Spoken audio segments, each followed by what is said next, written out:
और आज के इस वीडियो सेशन में हम लोग एक बहुत ही शानदार सा ट्यूटोरियल देखने वाले हैं, जो बेसिकली बहुत ज़्यादा टेक्निकल नहीं होने वाला है, पर उन स्टूडेंट्स के लिए या उन जो बिगनर्स हैं, जो बेसिकली काम कर रहे हैं किसी वेबसाइट पे, किसी वेबसाइट को बनाने के लिए, किसी एप्लीकेशन को बनाने के लिए, या कोई वेब एप्लीकेशन है, इस तरीके की अगर वर्क कर रहे हैं, वो बिगनर्स हैं, तो यहाँ पे आज जो ट्यूटोरियल है वो बेसिकली हम बताएंगे कि कैसे इन एप्लीकेशन से अपनी वेबसाइट को आप एडमिन पैनल, या इसको बोलते हैं कंट्रोल पैनल, या कुछ लोग सी पैनल भी बोलते हैं, इन तरीके के पैनल से आप कैसे वेबसाइट को कंट्रोल कर सकते हो, कैसे कनेक्ट कर सकते हो, और कैसे उन वेबसाइट्स पे काम कर सकते हो। ठीक है, यहीं पे आपको एक कॉन्सेप्ट और समझ में आ जाएगा, स्टैटिक वेबसाइट्स क्या होती हैं और डायनामिक वेबसाइट्स क्या होती हैं, ये भी आपको आज इसमें क्लियर हो जाएगा।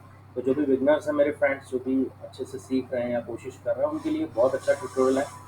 आप जो चीज़ इंडस्ट्री में सीखोगे वो आपको आज मैं यहाँ पे बताऊंगा। ठीक है, बड़े ही सिंपल तरीके से। तो देखिए, आज हम इस चीज़ को शुरू करने वाले हैं, उसके लिए हमें दो चीज़ों की ज़रूरत पड़ेगी। सबसे पहले हम लोग देख लेते हैं क्या पड़ेगी। तो पहले हमें एक चाहिए वेबसाइट, यानी वेबसाइट का मतलब है कि हमको एक ऐसा पेज चाहिए जिस पे कुछ कंटेंट हो। जैसे आप सिंपल सी वेबसाइट बनाते हैं, फॉर एग्जांपल मान लो मैं कोई अपनी वेबसाइट लेता हूँ, जैसे मेरी ये वेबसाइट है। ओके, मान लीजिए मैंने अपनी वेबसाइट खोली हुई है, ठीक है। अब इस वेबसाइट्स में ये पेज बना हुआ है, इस पेज पे कुछ कंटेंट हमारा है, जैसे ये कंटेंट हमारा कुछ आ रहा है, ये कंटेंट आ रहा है, ठीक है। उसके बाद मैं ट्रेनिंग प्रोग्राम्स पे चला गया, तो यहाँ पे भी मैंने कुछ कंटेंट जो है वो लगा रखा है, ठीक है। या हम यूट्यूब वीडियो कोर्स पे चले गए, तो वहाँ पे भी हमने कुछ ना कुछ कंटेंट जो है वो वेबसाइट्स को दिया हुआ है, ठीक है। ये सारा जो है वो कंटेंट आ रहा है वेबसाइट्स का, ठीक है। तो अब होगा क्या, इन कंटेंट्स को आपको वेब पेजेस पे रखना पड़ेगा, जो आपकी बोली जाती है वेबसाइट, ठीक है। अब इन कंटेंट्स को अगर हमें क्या करना है, अपडेट करना है, या हमें इसको चेंज करना है, ठीक, या हमें इसको कनेक्ट करना है अपने कंट्रोल पैनल से, जहाँ से हम चीज़ों को कंट्रोल कर पाएँ, ठीक है। तो उसके लिए हमें एक चाहिए होगा एडमिन पैनल। ये एडमिन पैनल कुछ और नहीं, बल्कि जैसे आपकी वेबसाइट के पेजेस हैं वैसे ही ये पेजेस होते हैं, बट इनको एक्सेस आप डायरेक्टली नहीं कर सकते हो। इसका एक्सेस या इसका यूआरएल आप जो भी अपने कस्टमर को दोगे, ठीक है, वो एक आप पर्टिकुलर अलग यूआरएल दोगे, ठीक है। मतलब वो डायरेक्टली फ्रंट में नहीं दिखेगा। जैसे मान लो ये भी मेरी वेबसाइट थी, ठीक है। अब इस वेबसाइट पे जो भी आपको इंटरफेस दिख रहा है, ये सब फ्रंट एंड है, मतलब आपको फ्रंट में क्या दिख रहा है। अब इसके बैक एंड में ये चीज़ें कहाँ से आ रही हैं, ये ट्रेनिंग प्रोग्राम्स कहाँ से आ रहे हैं, या ये यूट्यूब वीडियो कोर्स आपके कहाँ से आ रहे हैं, कहाँ से मैं अपलोड कर रहा हूँ, उसके लिए आपको एक एडमिन पैनल की ज़रूरत होगी, ठीक है। तो वो ये देखिए, तो वो बेसिकली कंट्रोलिंग का काम करेगा। मतलब ये जो यूट्यूब वीडियो कोर्स आपके आ रहे हैं, ये जो आ रहे हैं, ये मैं फ्रंट एंड से नहीं कर रहा हूँ, ये मैं बैक एंड से कर रहा हूँ, पैनल से कर रहा हूँ, कंट्रोल पैनल से कर रहा हूँ, जिसको जिसमें मैं अपलोड कर देता हूँ, और वो चीज़ें यहाँ पे आपको दिखने लगती हैं, ठीक। इसके लिए आपको एक और चीज़ की ज़रूरत पड़ेगी, जो कि है आपका डेटाबेस। डेटाबेस, क्योंकि आप जो भी एडमिन पैनल से चीज़ें करोगे, वो सब डेटाबेस में जाएंगी, और यही डेटाबेस आपका वेबसाइट से कनेक्ट रहेगा। समझ में आया आपको, ठीक है। तो ये बेसिकली एक कॉन्सेप्ट है काम करने वाला, कि कैसे हम अपनी वेबसाइट को अपने एडमिन पैनल से कनेक्ट करेंगे। और इसी में मैं आपको स्टैटिक और वेबसाइट डायनामिक वेबसाइट का भी कॉन्सेप्ट बता देता हूँ। स्टैटिक वेबसाइट्स वो हैं, जैसे मान लीजिए ये मेरी वेबसाइट्स हैं, अगर मुझे इसमें कुछ चेंज करना है, तो या तो मैं किसी डेवलपर से बोलूँगा, ठीक, या मुझे इतनी नॉलेज होनी चाहिए कि मैं कैसे इसका इस तरीके से सोर्स कोड में चेंज कर पाऊँ। बट यही जब हम किसी वेबसाइट को किसी कंट्रोल पैनल या किसी डायनामिक एडमिन पैनल से कनेक्ट करते हैं, जो कि हम यहाँ पे बात कर रहे हैं कि वेबसाइट को हम एडमिन पैनल से कनेक्ट करेंगे, तो अब ये वेबसाइट स्टैटिक ना रह के डायनामिक वेबसाइट हो जाएगी, ठीक है। मतलब ये यूट्यूब वीडियो को जहाँ भी बैक इन से आ रहे हैं, जो भी इन्हें कंट्रोल कर रहा है, ठीक, तो वो आपका क्या हो जाएगा, वो आपकी डायनामिक वेबसाइट हो जाएगी। मतलब ये मेरी जो वेबसाइट है वो डायनामिक वेबसाइट है, क्योंकि मैं इसको कंट्रोल कर रहा हूँ, ठीक है। अगर मैं कंट्रोल, जैसे मैं एज ए यूज़र, समझ लीजिए मैं एज ए यूज़र इसको कंट्रोल कर पा रहा हूँ। अगर मैं एक डेवलपर ना होता, या मैं कोड्स नहीं जानता होता, तो मुझे अगर इसमें चेंज कराना है, तो अगर मुझे डेवलपर या जिसने ये बनाई है, अगर वो मुझे कुछ कंट्रोल ना देता, तो मुझे बार बार उसी के पास जाना पड़ता, तो वो मेरी वेबसाइट स्टैटिक वेबसाइट हो जाती, ठीक है। तो ये सारा अब तक का ज्ञान था। अब चलिए मेन चीज़ शुरू करते हैं। तो देखिए यहाँ पे हमें 2 चीज़ें चाहिए, एक तो हमें चाहिए वेबसाइट। तो मैंने अभी एक टेम्पलेट डाउनलोड किया, मैं आपको दिखाता हूँ। और ये टेम्पलेट है मेरी सी में, वैम www में। और यहाँ पे ये है वेब एडमिन नाम से, ये रहा वेब एडमिन। ठीक है, तो इसका मैं कर देता हूँ वेबसाइट। ठीक है, इसका मैं फ़ोल्डर का नेम कर देता हूँ वेबसाइट। चलिए मैं इसको रिफ्रेश करता हूँ। यहाँ पे आके हम सिंगल कोट्स और यहाँ पे लिखते हैं हम लोग वेबसाइट, वेब। ठीक है फ्रेंड्स, तो ये मेरी एक यहाँ पे क्या है, ये मेरी वेबसाइट है, एक मेरा फ्रंट एंड है। ठीक है, आपको दिख रहा है, ये मैंने W3 से डाउनलोड किया हुआ है, तो आप भी वहाँ से डाउनलोड कर सकते हैं। ठीक है, मैं इसको एज ए बस इंफॉर्मेशन पर्पज़ यूज़ कर रहा हूँ, कोई प्रोजेक्ट्स वगैरह के लिए नहीं यूज़ कर रहा हूँ, ताकि आपको समझ में आता रहे। तो ये देखिए एक सिंपल सा पेज है। इस पेज में क्या है, यहाँ पे बहुत सारे मेन्यू आ रहे हैं। ठीक है, यहाँ पे कुछ डिटेल आ रही है, कार्ड की डिटेल आ रही है, और ये हमारे अलग अलग हमारे प्रोडक्ट आ रहे हैं, या कुछ भी कह सकते हो आप, पोस्ट आ रही है, कुछ भी आप कह सकते हो। ठीक है, ये तो हो गई हमारी वेबसाइट, जो यूजर को दिखेगी, जो लोगों को दिखेगी, जो पूरी दुनिया को दिखेगी, है ना। आप इसे किसी डोमेन पे चलाएंगे तो ये सबको दिखेगा कि अच्छा ये सारा कुछ फ्रंट एंड में चल रहा है। अब इसको कंट्रोल करने के लिए मैंने क्या करा हुआ है, एक एडमिन पैनल भी डाउनलोड किया हुआ है, सिंपल सा, जो कि मैंने इस वेबसाइट के अंदर ही एक फोल्डर बनाया है एडमिन का। ठीक है, देखिए जो भी पेजेस आपको या जो भी वेबसाइट आपको एडमिन से कनेक्ट करनी है, वो वेबसाइट तो रहेगी ही रहेगी, उसके अंदर ही आपको एडमिन पैनल रखना है। आप दूसरी जगह भी रख सकते हैं, लेकिन आपको पाथ देना पड़ेगा।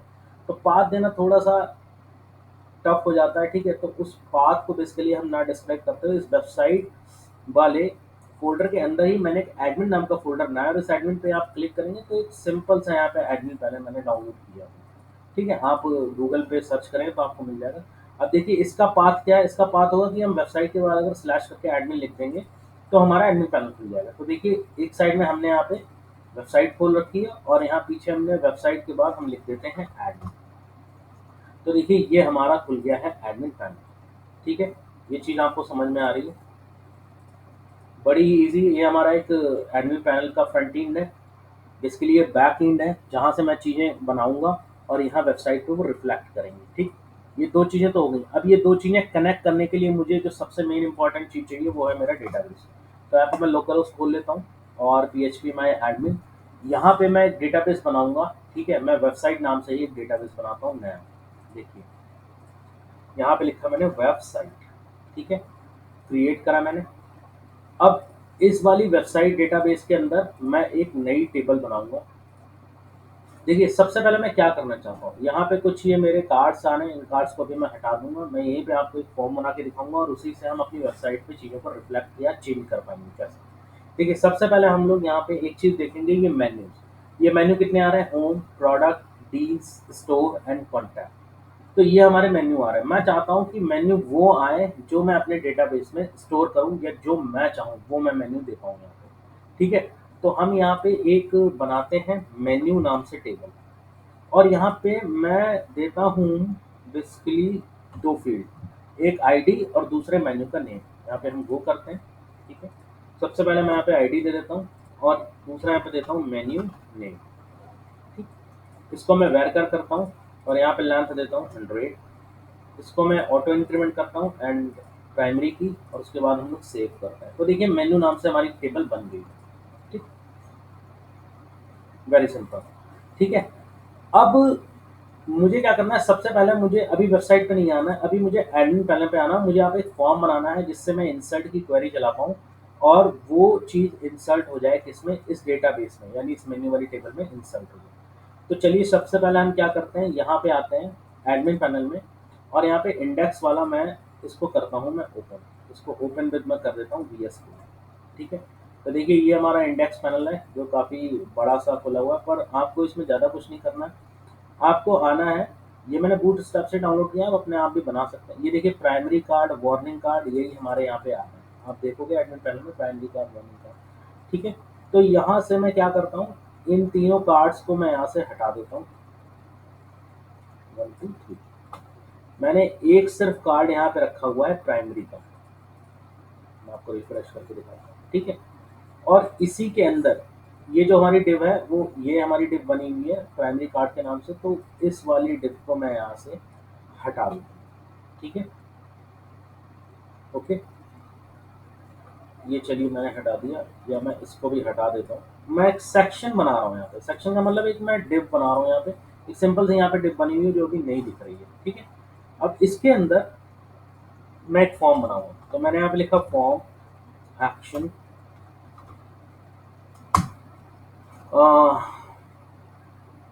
Create dot P H P. ठीक है, ये तो चीज़ें आप लोगों को आती होंगी। मेथड यहाँ पे मैंने पोस्ट डाल दिया। ठीक है, ये मेरा फॉर्म क्लोज हो गया। अब यहाँ पे मुझे मेन्यू बनाना है, तो मैंने दिया इनपुट टाइप टेक्स्ट। ठीक है, नेम में मैंने यहाँ पे दे दिया मेन्यू। ठीक है, उसके बाद मैंने यहाँ पे वी आर नहीं लगाते हैं, हम डायरेक्ट बटन दे देते हैं, इनपुट टाइप सबमिट। और यहाँ पे वैल्यू में दे देता हूँ क्या, क्रिएट। ठीक, इसको हम लोग रिफ्रेश करते हैं, तो आप देखोगे यहाँ पे एक मेरा टेक्स्ट बॉक्स आ रहा है, एक वैल्यू आ रही है। ठीक, और इस टेक्स्ट बॉक्स के अंदर मैं एक चीज़ और देता हूँ, प्लेस होल्डर, और यहाँ पे लिख देता हूँ right menu, sorry, okay, right menu में। अब जो भी मेन्यू आप यहाँ पे राइट करोगे, क्रिएट करोगे, वो जाके हमारा किस में स्टोर होगा, इस डेटाबेस में मेन्यू नेम वाली, सॉरी, मेन्यू वाली टेबल के मेन्यू नेम वाली फील्ड में स्टोर होगा। ठीक है, तो हम एक पेज बना लेते हैं, create dot P H P. चलिए फटाफट शुरू करते हैं। यहाँ पे सबसे पहले मैं P H P codes use कर लेता हूँ। डेटाबेस हम लोग बना लेते हैं, डॉलर कनेक्ट, हमेशा की तरह my S Q L I underscore connect. ठीक है, और यहाँ पे सबसे पहले हम लोग सर्वर का नेम देंगे, लोकल होस्ट हो गया। ठीक है, उसके बाद यहाँ पे यूज़र नेम रूट हो गया हमारा। ठीक है, पासवर्ड हम लोग ब्लैंक छोड़ते हैं, और जो हमारा डेटाबेस है वो वेबसाइट नाम से है, अभी मैंने आपके सामने ही बनाया था, तो वेबसाइट नाम से हमारा डेटाबेस है। ठीक है, इसको हम लोग सेव करते हैं create dot P H P name, ये मैंने सेव कर दिया। ठीक, अब यहाँ पे क्या करेंगे, जो भी हम यहाँ से सबमिट करेंगे वो नेम के थ्रू हमारी वैल्यू जो है मेन्यू नेम से वो इस पेज पे जाएगी create dot P H P पे। तो create dot P H P पे आ जाते हैं, यहाँ पे हम लोग ले लेते हैं नेम नाम का एक वेरिएबल और डॉलर अंडरस्कोर पोस्ट, और यहाँ पे मैं लिख देता हूँ मेन्यू। मेन्यू यहाँ पे क्यों लिखा है, क्योंकि जो पोस्ट होके नेम आएगा वो हमारा मेन्यू ही आ रहा है। ठीक है, यहाँ पे लिख दिया, बड़ी सिंपल सी चीज़ है, कई बार हम बता चुके हैं। अब जैसे ही नेम आपको मिल रहा है, तो यहाँ पे हम एक क्वेरी चला देंगे, my S Q L I underscore query. ठीक है, my S Q L I query. सबसे पहले डॉलर कनेक्ट वेरिएबल यहाँ पे हम लोग यूज़ करेंगे, उसके बाद यहाँ पे हम लोग इंसर्ट इनटू मेन्यू। ठीक, मेन्यू वाली नाम से हमारी टेबल थी, और जो फील्ड थी वो मेन्यू नेम थी। देखिए मैं दिखा देता हूँ, मेन्यू वाले नाम से टेबल है, जो फील्ड है वो मेन्यू नेम है। ठीक है, तो यहाँ पे मैं दे देता हूँ मेन्यू नेम। वैल्यूज में हम लोग यहाँ पे लिख देते हैं, क्या लिख देंगे आपको पता ही है, डॉलर नेम। ये वाला जो मेन्यू का नेम आ रहा है उसको हमने यहाँ पे पुट कर दिया, ये कर दिया। और उसके बाद यहाँ पे हम सिंपल सी स्क्रिप्ट लगा देते हैं। ठीक है, स्क्रिप्ट, ठीक, यहाँ पे मैंने लिख दिया alert menu created success successfully. और यहाँ पे हम लोग डाल देते हैं window dot location is equal to, क्या डालेंगे विंडो डॉट लोकेशन, तो वापस ये वाला पेज डाल देते हैं, index dot S T M L, index dot S T M L. ठीक है, सेव कर दिया इसको, और मैं इसको करता हूँ रिफ्रेश। देखिए अभी हम डैशबोर्ड पे ही हैं, है ना। अब देखिए यहाँ पे अभी वेबसाइट में हमारे मेन्यू जो है वो सारे आ रहे हैं, अभी हमें इनसे कोई मतलब नहीं है। ठीक है, क्योंकि अभी हमें सिर्फ डेटाबेस में स्टोर करनी है अपनी। तो मान लीजिए एक मेन्यू मैं यहाँ पे बनाता हूँ, यूट्यूब कोर्स, इस नाम से मैंने एक मेन्यू बनाया। अब मैं इसको करता हूँ क्रिएट, क्रिएट करा, ये देखिए लिख के आ रहा है मेन्यू क्रिएटेड सक्सेसफुली। आपने ओके किया। ठीक है, यहाँ पे आप आए, आपने ब्राउज किया, तो देखिए यहाँ पे मेन्यू नेम आ गया यूट्यूब कोर्स। ठीक है, चलिए एक और बनाते हैं। दूसरा मैंने बनाया, मान लो पी एच पी आपको, इसको मैंने क्रिएट करा, ओके करा, यहाँ पे आया, ब्राउज करा, ये मेरा दूसरा। तो मेरे 2 मेन्यू यहाँ पे आ गए। लेकिन अभी अगर मैं वेबसाइट में चेक करूँ, तो मेरे वही पुराने वाले मेन्यूज़ आ रहे हैं। तो पुराने वाले मेन्यूज़ आ रहे हैं, अब इनके लिए हम क्या करेंगे देखिए। अब हम चलते हैं अपने वेबसाइट के पेज पे। तो वेबसाइट पे आ जाते हैं, यहाँ पे index.php वाला पेज है, इसको ओपन करते हैं। अब यहाँ पे हम मेन्यू को ढूँढेंगे, कहाँ पे हमारे मेन्यू आ रहे हैं। तो देखिए हमारे जो मेन्यू हैं, वो हमारे कहाँ से आ रहे हैं, कहाँ से आ रहे हैं। यस, ठीक है, ये मेन्यू हमारे आ रहे हैं। देखिए home, product, deals, store, contact. देखिए यही मेन्यू आ रहा है ना।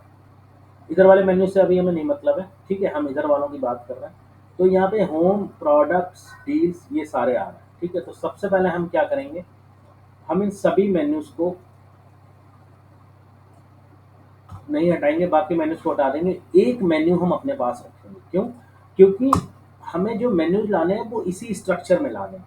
कैसे स्ट्रक्चर में लाने हैं? सेम इसी फॉर्म में लाने हैं। तो हमें एक स्ट्रक्चर अपने पास ऐसा रखना पड़ेगा जिसको हम रेप्लिकेट कर पाएँ, या जिसको हम कॉपी कर पाएँ, या जिसको हम देख पाएँ, और उस हिसाब से हम चीज़ों को बना पाएँ, ठीक है। तो देखिए अब यहाँ पे क्या कर लेंगे, अब हम इन मेन्यूज़ को जो हमने डेटाबेस में बनाए हुए हैं, अब इनको हम करेंगे फेच, यानी यहाँ पे हम फेच की क्वेरी लगाएंगे। तो देखिए यहाँ पे मैं PHP ये लिखता हूँ, ठीक है, मैंने कोड्स यहाँ पे लिखा, समझिएगा बहुत आराम से। और यहाँ से मैंने डेटाबेस के कनेक्शन को कॉपी कर दिया, क्योंकि डेटाबेस का कनेक्शन रिक्वायर है, इसको मैंने पेस्ट कर दिया। अब यहाँ पे MySQLi अंडरस्कोर क्वेरी लगाऊंगा, ठीक है। तो यहाँ पे लिखा $कनेक्ट, कॉमा, और यहाँ पे मैंने लिखा select asterisk from menu, select asterisk from menu, मतलब मेन्यू से हमें सारी चीज़ें ला के आप दे दें, ठीक है। तो मेन्यू तो हमारी शायद टेबल का नेम है, और फील्ड नेम है हमारा मेन्यू नेम। तो यहाँ टेबल से हमें चाहिए, तो सेलेक्ट एस्ट्रिक फ्रॉम मेन्यू, ठीक है, ये करा हमने। उसके बाद यहाँ पे हम इसको एक वेरिएबल में ले लेते हैं, ठीक है। अब यहाँ पे मैं लिखूंगा while $result is equal to MySQLi underscore fetch underscore array। तो यहाँ पे लिख लेते हैं $SQL, ठीक है। यहाँ से मैंने एक ब्रेसेस ओपन करा। अब दूसरा ब्रेसर जो मुझे क्लोज करना है, वो इस एलाइव के बाद में आऊँगा, और यहाँ पे PHP में क्या करूँगा, स्टार्ट करूँगा, ब्रेसेस को क्लोज करूँगा, और दूसरा PHP यहाँ पे क्लोज करूँगा, ठीक है। देखिए ये चीज़ थोड़ी सी समझने वाली है, आप इसको ध्यान से देखिए। जो ये li है ना, ये बेसिकली एक HTML का टैग है। तो HTML का टैग या तो हम PHP में लिखें, तो डुअल कोट्स में लिखें, वो ज़्यादा पैथेटिक लगता है, कई बार गलत हो जाते हैं, कॉमा नहीं आ रहा है, डुअल कोट्स नहीं आ रहा है, तमाम तरीके की झंझटें आ जाती हैं, ठीक है। इससे बढ़िया क्या है कि हमें व्हाइल लूप के अंदर जब लिखना है, तो जहाँ से व्हाइल लूप ओपन हुआ है वहीं से हम PHP को क्लोज कर दें, और नीचे व्हाइल लूप क्लोज करके PHP फिर से ओपन क्लोज कर दें। तो बीच में जो हमारी जगह है, ये आप देखो PHP फ्री है, मतलब PHP यहाँ पे बंद हो गई, और यहाँ से स्टार्ट हुई, बीच में कोई PHP नहीं है, तो सिंपली हमने HTML का टैग यहाँ पे डायरेक्टली यहाँ पर रख दिया, ठीक। इसको सेव करते हैं। अब जो होम है, यहाँ पे अभी अगर मैं रिफ्रेश करूँ वेबसाइट पे, तो आप देखोगे सिर्फ होम और होम आ रहा है, ठीक है। 2 बार इसलिए होम होम होम आ रहा है, क्योंकि अभी यहाँ पे मैंने इस वाले होम को हटाया नहीं है, और इस वाले को हटा के जो ये डेटाबेस में जो टेबल है, इस टेबल का नेम जो है ना, मेन्यू नेम, ये मुझे रखना है, ठीक है, मतलब उस फील्ड का नेम रखना है। इसको मैंने हटाया, और यहाँ पे मैंने लिखा PHP को। देखिए अब यहाँ पे मुझे PHP यूज़ करनी है, तो मैंने पूरे टैग के साथ में यूज़ कर रहा हूँ, ठीक है, क्योंकि PHP यहाँ पे क्लोज हो चुकी है। तो क्लोज हो चुकी है, तो मुझे फिर से PHP अगर यूज़ करनी है, तो मैं फुल फुल टैग के साथ यूज़ करूँगा। PHP आपको $रिजल्ट, यहाँ पे मैंने वेरिएबल लिया, सिंगल कोट्स, और यहाँ पे मैंने लिख दिया उस फील्ड का नाम, यानी मेन्यू नेम। इसको मैंने कर दिया सेव, ठीक है। अब फ्रेंड्स अगर मैं यहाँ पे आकर रिफ्रेश करूँगा, देखिए, तो देखिए मेरे 2 वही मेन्यू आ गए ना जो मैंने क्रिएट करे थे डेटाबेस में। देखिए यूट्यूब कोर्स एंड PHP आ, ठीक है। और हम क्या करते हैं, एक हम यहाँ पे और मेन्यू बना के देखते हैं। अब देखिए मेरी ये वेबसाइट चल रही है, लग रहा है आप लोगों को, ठीक है, हाँ ये वेबसाइट चल रही है। अब मुझे लगा कि नहीं यार, यहाँ पे मुझे अभी 1 या 2 मेन्यू और क्रिएट करने हैं, ठीक है। तो मान लो मैंने यहाँ पे क्रिएट करा ब्लॉग्स, ठीक, इसको मैंने क्रिएट करा, ओके करा। अब मुझे डेटाबेस में नहीं देखना, मैं यहाँ पे आया, और जैसे ही वेबसाइट को रिफ्रेश करूंगा, यहाँ पे देखो अगला मेन्यू आ गया ब्लॉग्स, ठीक है। और मुझे मान लो क्रिएट करना है, कॉन्टैक्ट क्रिएट करना है, या यहाँ पे मुझे करना है कॉन्टैक्ट। ठीक है, इसको मैंने क्रिएट करा, ओके करा, और यहाँ पे आके रिफ्रेश करो तो यहाँ पे देखिए आगे कॉन्टैक्ट। ठीक, अभी मैं क्या करता हूँ, यहाँ ब्राउज पे गया और मान लो मुझे ब्लॉग्स वाला नहीं पसंद है तो मैंने यहाँ से इसको डिलीट कर दिया। जैसे ही मैंने डेटाबेस से ये चीज़ डिलीट की, वैसे ही वेबसाइट से भी ये चीज़ डिलीट हो गई। अब ये डेटाबेस से मैंने डिलीट करनी है, यहीं पे फेच करा लेंगे और डिलीट और एडिट का कॉन्सेप्ट हम यहाँ पे लगा के इन चीज़ों को हम यूज़ कर सकते हैं। तो फ्रेंड्स, ये था सबसे बेहतरीन तरीका कि कैसे आपने देखा कि कैसे मैंने वेबसाइट के मेन्यूज़ को अपने एडमिन पैनल से कनेक्ट करा।